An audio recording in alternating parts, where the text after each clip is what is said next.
Құрметті аналар, балаға қай уақытта ана жетпейді, қай уақытта балаға ананың назары аз болады. Бала ол туралы да белгі береді. Ол қалай?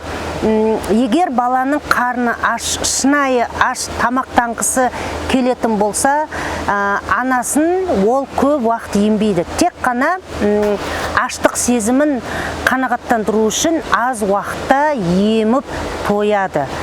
Қай уақытта балаға ана жетпейді. Егер бала анасынан ажырамай, оны ұзақ уақыт тою мақсатында емес, қайтадан ананың назары жетпегендіктен, ананың жылулығы жетпегендіктен бала оны ему арқылы қанағаттандырады. Яғни анасын ұзақ уақыт жібермейді, анасының кеудесіне ұзақ уақыт жатып алып жатады.